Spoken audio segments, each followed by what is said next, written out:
You guys might have heard me mention about the different setups that you'll find in T10 bulbs. Again, there's such a wide variety, but there's a good reason for that. Some bulbs, for example, the Profile LED 2.0 T10, this bulb actually diffuses light to the sides and also is forward emitting. Something like the Morimoto, the XB T10, this design has been around for quite some time, unchanged, and it does not produce any forward light, in terms of relative to the base, but it produces a ton of light side to side.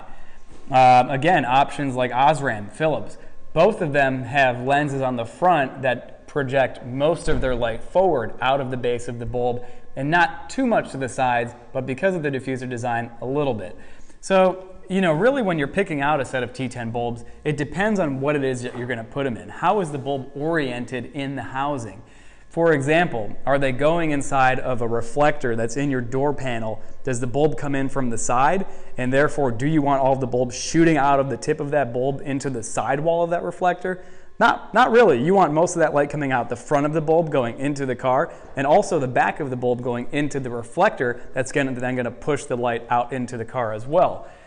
Likewise, if you're doing something maybe you have two T10 bulbs next to your license plate light.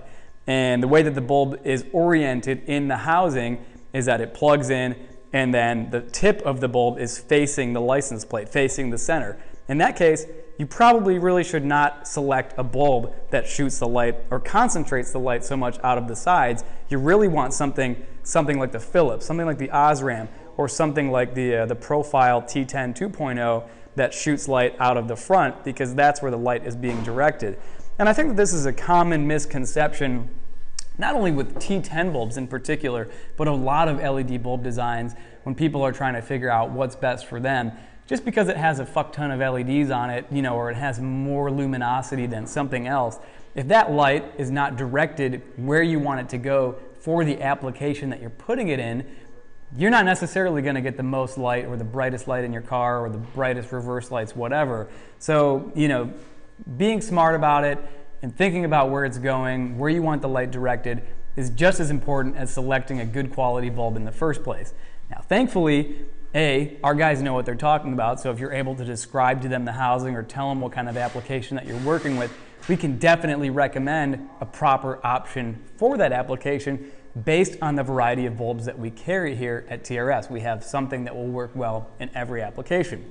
So, without further ado, what we are going to do is light up each of these bulbs to show you the distribution of light, more or less the beam pattern, if you will, using our super scientific T10 measuring paper of doom.